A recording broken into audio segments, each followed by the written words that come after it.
아브라함에게 배우는 믿음이라는 제목으로 말씀을 전해드리려고 합니다. 그동안 연말 연초가 돼서 특별 새벽 기도하고 하느라 이렇게 다른 주제로 말씀을 전해드렸습니다만, 작년 연말에 이렇게 했던 로마서 말씀으로 돌아와서 오늘은 4장 아브라함에게 배우는 믿음입니다. 주제는 믿음이죠. 여러분 다 아시는 대로 중국의 철학자 사상가라고 하면 여러 훌륭한 분들이 많은데, 세 사람 꼽으라 하면 공자, 맹자 여기까지는 다 공통적일 거예요. 그죠? 그래, 한 분을 더 뽑아서 하라면 누구를 생각하십니까? 일부에는 주자가 나왔거든요. 또 주자도 또 주역 뭐 해서 그러고, 또 장자도 있겠고, 그죠? 또 한 분은 노자가 있죠. 그래서 맹자, 공자, 맹자, 노자 이렇게 뽑기도 하고, 뭐 다른 세 분을 거론하기도 하는데, 도덕경을 썼던 그 노자라고 하는 분이 이런 말씀을 했어요. 우울한 사람은 과거에 살고, 불안한 사람은 미래에 살고, 평안한 사람은 현재에 산다 그랬어요. 여러분 찾아보시고 연구도 좀 많이 해보세요. 제가 자세히 말씀을 드릴 수는 없지만, 우리가 지금 이 시간 현재 오늘 살고 있잖아요. 그런데 사람마다 심리적으로 느끼는 시간이 따로 있어서, 똑같이 현재에 살면서도 어떤 사람은 과거에 사는 것처럼 사는 사람이 있고, 또 미래에 사는 사람이 있고, 저마다 사는 모양이 다르다 하는 거예요. 옛날뿐만 아니라 요즘의 정신심리학에서도 이런 것을 잘 염두에 두고 치료할 때도 이런 개념을 사용해서 한대요. 거기에서도 보면 사람을 자기가 느끼는 심리적 시간에 따라 세 종류로 구분을 하는데 똑같아요. 과거에 사는 사람, 현재 사는 사람, 미래에 사는 사람이에요. 여러분, 우리 한번 잘 생각해 보세요. 과거에 사는 사람은 이런 사람이에요. 이미 지나간 과거 속에 빠져서 나오지 못하는 거예요. 그래서 현재 자기가 살아가는 모양과 현실과 동떨어진 생각을 하고, 과거에 좋았던 일, 과거에 자기가 잘 나가던 시절, 번영했던 때 이런 일만 기억하고 회상하고, 그래서 이렇게 대화를 하는 중에 소실적에 뭐 이렇게, 또는 우리 아버지가 뭐 이렇게, 또 옛날 옛적에 이런 대화가 한 8, 90% 차지하는 분들이 있죠. 그죠? 저도 알아요. 항상 보면 우리 아버지가 하고 시작하는 분이 우리 집에도 한 분 계세요. 그죠? 그 보면 항상 그런 분들이 있다고요. 그래서 이런 분들은 주로 과거에 매여서 살기가 십상이에요. 그런데 좋은 쪽으로 추억을 하고 과거의 그런 아름다운 기억들이 오늘 살아갈 힘이 되면 괜찮은데, 부정적으로 과거의 잘못된 일에 집착을 해서 그 후회와 아쉬움 때문에 오늘날까지도 과거 때문에 고통받고 있는, 그건 좀 잘못된 거죠. 그렇게 살아가는 모습이 많은 분들이 있지요. 그런 부분이 많이 있는 사람들이 있다고요. 뿐만 아니라 오늘 현재만 몰두하는 그런 타입도 있습니다. 제가 과거 현재 다 알려드릴 테니까 나는 어디에 속하는지 한번 보세요. 현재에 몰두하는 사람은 돈 벌면 오늘 다 써버리는 사람들이에요. 과거에 우리 아버지들 보면 열심히 일해갖고 봉투 받아서 집에 오다가 소전에 들리고 노름판에서 다 쓰고 집에 와서 쫓겨나는 분들 계셨죠. 여기도 아마 한두 분 있을지도 몰라요. 그죠? 그런 분들 계셨어요. 우리 동네 그래서 난리 나는 거 몇 번 봤어요. 그냥 돈 생기면 친구 술 다 사줘 버리고 뒷일을 생각하지 않고 가족을 생각하지 않는 그런 분들이 있어요. 시간 있으면 그냥 놀고 하고 싶은 일 하고 내일 걱정하지 않는 사람들, 오늘만 생각하는 사람이에요. 여러분, 이런 사람들은요, 무엇인가 중독될 가능성이 많아요. 그래서 오늘 당장 즐기기 위해서 뭔가 이렇게 다른 사람들에게 뭐 빌리거나 하면요, 그런 사람들은 갚을 생각 안 해요. 그죠? 현재가 중요한 거니까 뒷일은 생각지 않거든요. 그래서 이런 분들도 있고 미래를 사는 사람들도 있죠. 이런 사람들은 오늘 어떤 일이 일어나도 큰 의미를 두지 않습니다. 신경을 쓰지 않는다는 얘기예요. 항상 자기 마음의 포커스는 어디에 있습니까? 미래에 있는 거예요. 내가 내일 성공해야지, 내일 잘 돼야지. 참 바람직한 생각이긴 한데 지나치게 그러다 보니 이런 분들은 돈 생기면 어때요? 전부 저금하고 한 푼도 안 써요. 돌아가시고 나면 장롱 속에서 수억이 나와. 너무 안타까운 거예요, 이런 분들은. 그래서 너무 미래에만 몰두해서 현재 소소하게 누릴 수 있는 행복을 다 잊어버려요. 누리지를 못해요. 그래서 이런 분들은 무슨 중독에 이렇게 걸릴 수 있는가 하면 일 중독에 걸릴 수가 있는 거예요. 그러면 어떻게 해야 우리가 행복하게 살까 하는 것이 예로부터 공자나 맹자나 노자 이런 시대부터 오늘날과 흡사하죠. 그죠? 어떻게 해야 될까가 여기 나오는 거예요. 어느 타입이 행복한 사람일까요? 사실은 우리가 어느 한쪽에만 몰두해 있으면 안 되는 거지요. 오늘 살아도 과거가 있어서 오늘이 있는 거 아닙니까? 그죠? 오늘 열심히 살아야 내일 미래가 있는 거예요. 미래를 준비하지 않는 것도 문제가 되겠죠. 제가 인생을 열심히 행복하게 삽시다 이런 얘기를 하려고 하는 것이 아니라 우리 믿음 생활에 대한 얘기를 하자는 거잖아요. 우리가 믿음으로 잘 살기 위해서 건강한 믿음으로 사는 사람은 이 세 가지 중에 어디에 해당될까요, 여러분? 지난 일만 몰두하는 믿음, 현재만 몰두하는 믿음, 미래에만 몰두하는 믿음, 그 따라서 우리 믿음 색깔이 많이 다르겠죠. 그죠? 잘못하면 미래지향적인 믿음 생활만 하면 어때요? 오늘 설거지 안 해요. 봉사 안 해. 청소도 안 해. 뭐만 할렐루야 천국이 내일 모레 이러면 더 많다고. 맨날 이런 분들은 가정생활 안 해요. 성실하게 살지도 않겠죠. 그죠? 많이 달라져요. 그냥 천국 불신 지옥 이런 얘기만 하다가 이게 오늘 현재 살아가는 그런 믿음 생활이 없겠죠. 많이 달라져요. 그래서 오늘 말씀 잘 보시면 건강한 믿음 생활을 하려면 과거, 현재, 미래가 어떻게 조화와 균형을 잘 이루어야 하는지를 이렇게 우리에게 알려주는 말씀이기도 합니다. 하나님께서 우리가 건강한 믿음 생활을 할 수 있도록 특별히 시간적 관념, 개념으로 볼 때 어떻게 인도하시고 어떤 믿음을 주실까? 어떤 믿음이 건강한 믿음 생활을 하기에 이렇게 적절할까? 이런 것을 생각하시면서 오늘 말씀 보시면 되겠습니다. 우선 하나님께서 우리에게 바랄 수 없는 중에 바라는 믿음을 주십니다. 여기 보면 바랄 수 없는 중에 바란다 그래요. 18절 보시면 아브라함이 바랄 수 없는 중에 바라고 믿었으니 이는 내 후손이 이 같으리라 하신 말씀대로 많은 민족의 조상이 되게 하려 하심이라. 바랄 수 없는 중에 바란다. 참 이거 쉽지가 않습니다. 그렇죠? 기대할 수 없는 가운데 기대한다. 전혀 불가능한데 그래도 소망을 갖는다. 이런 얘기잖아요. 사람의 관점으로 보면 불확실하고 불가능한 일이지만 하나님께서 보여주신 비전을 바라보며 소망을 가지고 현재를 열심으로 살아간다. 이런 얘기인 거예요. 그래서 히브리서 11장에 보면 믿음을 뭐라고 합니까? 우리가 잘 외우는 믿음은 바라는 것들의 뭐래요? 실상이라는 같은 말인 거예요. 보이지 않는 것들의 증거예요. 우리 믿음이라고 하는 것은 바라는 것, 아직 이루어지지도 않았습니다. 또 어때요? 보이지 않는 것들, 이런 것에 대한 말씀이라고 볼 수가 있겠죠. 그래서 믿음은 사람이 생각해도 내가 생각할 때도 확실한 것을 믿는다. 이게 믿음이 아니라고요. 그런데 우리는 종종 어때요? 하나님 믿으세요. 그러면 하나님 보여주세요. 이러는 분들이 계시죠. 그죠? 우리가 기도할 때도 하나님께 자꾸 삼세판 하자는 분들 계시죠.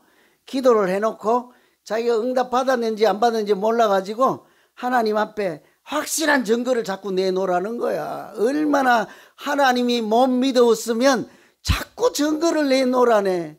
그래서 성경책에도 보면 손뭉치에만 이슬이 오고 땅에는 안 내리게 해 주시옵소서. 이런 또 그렇게 했더니 하나님이 그렇게 들어줬습니다. 그랬더니 이번에는 반대로 손뭉치는 깨끗하고요, 땅에만 이슬이 내리게 해주세요. 도대체 얼마나 하나님의 믿음직스럽지 않았으면 증거 내놓으라고 할까, 그죠? 우리 그런 형편이잖아요. 그런데 우리가 믿는다 하는 것은 바랄 수 없는 중에 바람이에요. 좋을 때가 아닙니다. 확실한 것을 믿는다가 아니죠. 그래서 고난 중에 있을 때라도 하나님을 신뢰하고, 내가 보기에는 불가능할 때도 하나님께는 능치 못할 일이 없음을 믿고 따라가는 것이 우리가 살아가는 이 믿음 생활인 줄로 믿습니다. 아멘도 잘 안 나와요, 그죠? 80년 동안 교회 다녔다면서요. 40년 동안 다녔다면서요. 괜히 갑자기 제가 열받으려고 그러네, 그죠? 여러분, 우리는 그런 하나님을 믿는 것이지, 그러니까 내가 보기에 확실한 그런 것만 가지고 하나님과 대면하지 않는다고요. 그래서 이 아브라함 보면 희망이 전혀 없을 때, 도저히 믿기 어려울 때 믿었다 그러잖아요. 다 아시는 대로 아브라함과 부인 사라는 나이가 너무 많이 들어서 더 이상 잉태할 수도 없고 생산할 수도 없을 때 하나님이 어느 날 뭐라고 그래요? 느닷없이 찾아오셔서는 내가 너로 민족을 이루고 복의 근원이 되게 하리라 그러잖아요. 아들 하나 낳지도 못해갖고 다 늙었는데 무슨 민족을 10명 줄게 하면 그렇지, 그럴 수는 있겠지 하는데, 아니 10명도 아니고 뭘 민족을 이루게 하겠다는데요. 이미 생산할 능력도 없는데요, 잉태할 능력도 없는데요. 그러니 아브라함이 볼 때는 좀 황당한 거예요. 여러분, 우리가 생각해도 그렇지 않습니까? 믿음 생활할 때 하나님이 우리 각자에게 얼마나 황당스럽습니까? 그죠? 안 그래요, 여러분? 저는 좀 너무 황당해요. 나보고 목사 되라고 하는데 기가 찰 노릇이지 않습니까, 여러분? 무슨 얘기인지도 몰라, 그죠? 그냥 나는 밥에 먹고 그냥 대충 잘 살려고 하는데 하나님은 그렇지 않다는 거예요. 다른 길이 있다는 거잖아요. 아브라함에게도 마찬가지예요. 그냥 고향에서 땅 파고 농사 짓고 열매 따먹고 그렇게 평범하게 편안하게만 살면 되겠거니 했는데, 어느 날 찾아오서는 내가 너로 큰 민족을 이루겠고 모든 족속들의 복의 근원이 되게 하리라. 나는 그런 꿈을 꾼 적이 없다고요. 하나님 막 대들고 싶은 그런 중에도 이 아브라함이 나중에 어때요? 그 말씀에 순종하고 그 길을 났어요. 불가능한 중에도 능치 못할 일이 없는 하나님인 것을 믿고 따라 나서는 거잖아요. 그러니까 고향과 친척과 아비 집을 두고도 떠날 수 있었던 거잖아요. 오늘 심지어 17절 보면 아브라함이 믿는 그 믿음의 성격을 뭐라고 하는고 하니, 하나님은 죽은 자를 살리시고 무에서 유를 만드시는 분이시라 하잖아요. 이 정도 돼야 묻지도 않고 따지지도 않겠죠. 여러분, 우리가 하나님께서는 죽은 자도 살리시는 하나님이신 줄로 믿습니다.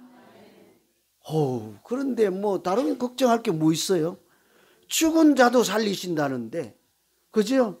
우리 눈에 뭐 안 될 것 같은 일은 하나님께는 그거 뭐 식은 죽 잡숫기 아니겠습니까? 죽은 자도 살리신다는데, 없는 것에서 무에서 유를 창조하시는 분이라는데, 하나님 증거 좀 내밀어 주세요. 내가 도저히 믿을 수 없나이다. 이런 거래가 필요 없는 거죠. 아브라함은 자기가 믿는 하나님은 죽은 자도 살리시는 분이라 하니까 어때요? 자기 아들 이삭을 번제로 드리라 해도 선뜻 그 길을 나서잖아요. 그 아들 죽어도 나는 상관이 없는, 그냥 그 감정도 없고 그냥 사랑도 없는 그런 아버지 옳시다, 이런 얘기가 아닌 거예요. 하나님은 능치 못할 일이 없고 죽은 자도 살리시는 하나님이므로 내가 이 아들을 하나님께 드릴지라도 하나님은 부활의 열매로 다시 살아나게 하실 것이며, 나 같은 자를 통해서도 민족을 이루시는 하나님의 뜻이 이루어지게 하실 줄로 믿습니다. 그럴 때만 나설 수 있는 것이지 않겠습니까? 우리의 믿음의 성격은 그런 거예요. 그런 중에 따라 나서고 순종으로 나아갈 때 바랄 수 없는 중에 바라고 나아갔더니 아브라함의 그 믿음을 보시고 어렵다 하실 뿐만 아니라 진짜로 생산 능력이 없는 사라에게 잉태의 선물을 주시고 이삭을 얻게 하시고 민족의 조상이 되게 할 뿐만 아니라 복의 근원이 되게 하신 줄로 믿습니다. 이게 성경에 나오는 말씀이잖아요. 아브라함은 예외로 특별한 사람이라 그럴 수 있겠다 싶겠지만 성경에 이런 예는요 너무너무 많아요. 우리가 잘 아는 대로 가나안 여인이라고 하는 분이 있잖아요. 예수님께서 수가성으로 들어갈 때 어떤 가나안 여인이라는 말은 이방 사람이라는 얘기예요. 이방 사람도 남자다 아니고 여자다. 그만큼 더블로 이중으로 천대 멸시 받는 사람이 예수님 앞에 나와서 뭐래요? 우리 딸이 죽어가고 귀신 들렸으니 좀 고쳐주세요. 이런 얘기를 하잖아요. 사실은 거기 와서 그런 얘기를 할 수 있는 용기조차 낼 수 없는 형편이잖아요. 아시는 대로 그때는 다 이방인을 개돼지 취급하지 않고 이방인에게는 은혜를 줄 수 없다. 예수님도 나는 잃어버린 이스라엘 양에게 갈지라도 이방인에게 그렇게 은혜를 줄 여유가 없다. 이렇게 말했음에도 불구하고 이 여자가 뭐래요? 나도 그걸 모르는 것이 아닙니다. 그렇지만 개도 주인의 상에서 떨어지는 부스러기를 먹나이다 그러잖아요. 절대로 기대할 수 없고 소망을 두지 못할 그런 형편인데도 나는 온전한 하나님의 사랑을 원하는 것이 아닙니다. 그냥 부스러기라도 그냥 쬐끔이라도 그냥 불쌍히 여겨만 주십시오. 그랬더니 예수님께서 뭐라고 합니까? 야, 너 용기가 가상하다. 너 어떻다. 이런 얘기를 하지 않고 단 한마디 하시죠. 첫 번째가 뭐래요? 내 믿음이 크도다 이러잖아요. 내 믿음이 크도다. 네 소원대로 될지어다 이러잖아요. 여러분 그런 게 믿음이라는 거예요. 도저히 불가능한 일, 안 될 것 같은 일, 내 능력으로는 안 될 것 같은 일, 그런데도 어때요? 하나님께 그 문제를 가지고 나가서 바랄 수 없는 중에 하나님의 능치 못할 일이 없는 그 하나님을 믿으시고 죽은 자도 살리시는 하나님을 믿고 그렇게 나아가면 하나님은 내 소원대로 될지어다 하실 뿐 아니라 그것을 우리의 믿음으로 인정해 주시고 의롭다 하는 하나님의 자녀로 인정해 주실 줄로 믿습니다. 이런 믿음으로 우리가 살아갈 때 우리 마음에 주신 소원까지 다 이루어 주셔서 올 한 해 하나님이 내 인생을 만들어주는 인생, 하나님이 내 걸음을 인도해 주시는 인생의 걸음을 걸어가시고 복되게 살아가는 우리 모두 되기를 기원합니다. 제발 혼자 살지 마세요. 하나님 없는 인생을 살려고 하지 마세요. 하나님을 자꾸 이순위로 밀어버리려고 하지 마세요. 내가 안 될 것 같고 그렇게 해서는 안 될 것 같지만 사실은 썩는 셈 치고 하나님께 내 손 내어 맡기시고 그 하나님의 손 붙잡고 나아가시면 궁극적으로는 내가 원하는 것보다 내가 기대하고 구하는 것보다 더 좋은 것으로 주시는 하나님이신 줄로 믿습니다. 아이고 이렇게 아멘을 크게 해서 나 걱정돼요. 이렇게 해놓고 돌아서면 또 반대로 갈까 나 그거부터 걱정이. 제가 이렇게 믿음이 없어요. 여러분 죄송해요. 용서해 주세요. 두 번째는 약속하신 것은 반드시 이루어 주시는 믿음.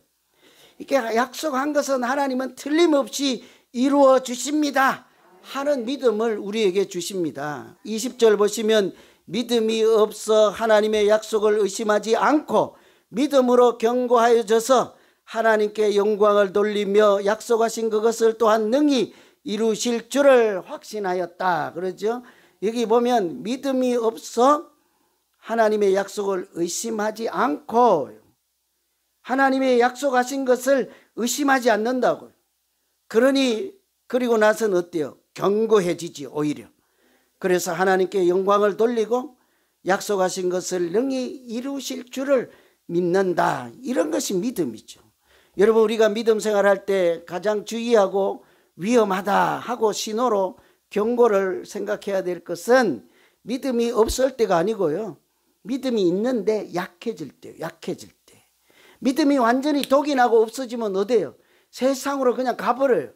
그런데 우리가 괜찮다 하면서도 안 괜찮을 때가 언제인 줄 아세요? 내 믿음이 솔솔 빠질 때예요. 약해질 때예요. 여러분 누구나 사랑을 다 해보셨겠지만 그죠? 살면서 자연스럽게 첫사랑이라는 것은 다 하잖아요. 뭐 시침이 떼는 분들도 다 해요. 그런 분들이 더 잘해요. 그죠? 그럴 때 어때요?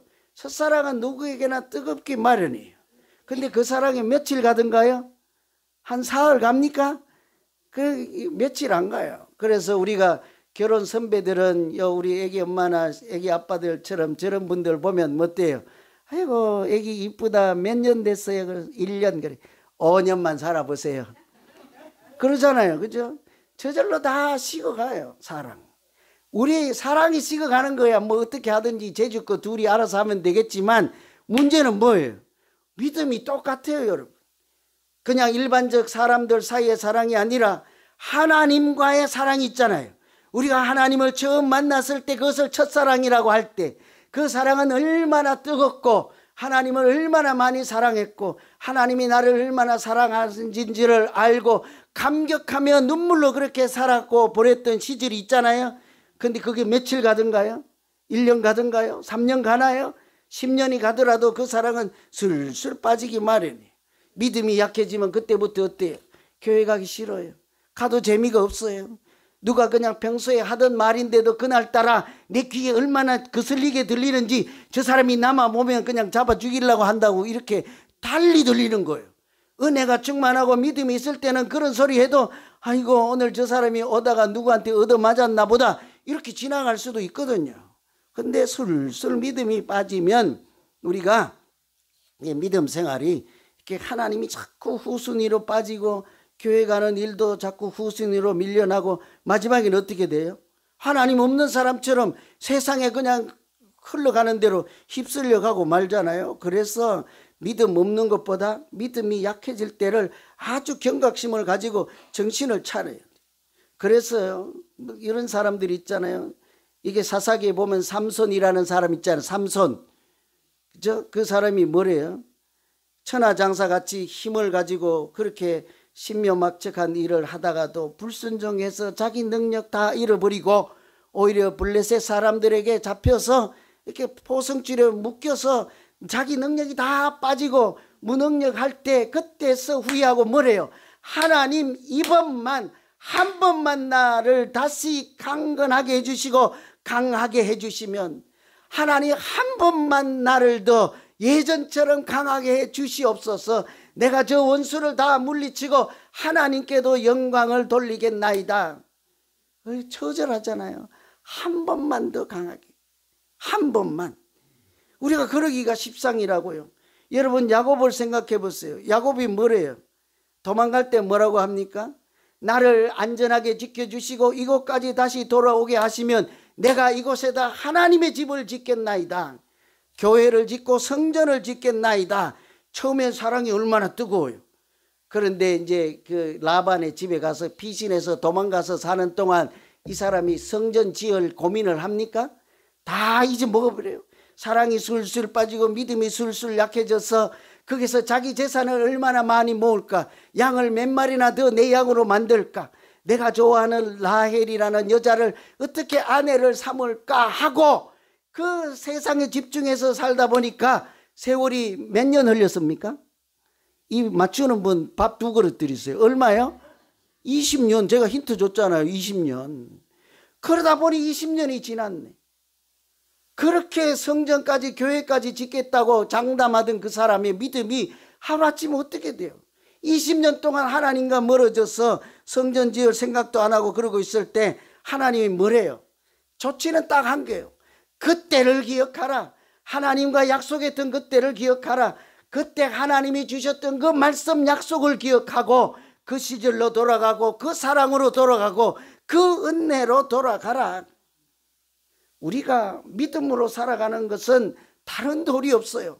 하나님이 나에게 예전에 그렇게 뜨거운 믿음으로 살 때 나도 결심하고 작정하였고 그런 내 믿음을 보시고 하나님도 은혜를 주셨고 주셨던 그 약속의 말씀을 붙잡고 하나님 그 말씀대로 이루어 주실 것이다 하고만 살아가면 틀림없이 하나님은 오늘 이 시간이 아니라도 내 다음 세대를 통해서라도 400년이 지나서라도 하나님은 틀림없이 그 언약대로 이루어 주실 줄로 믿습니다.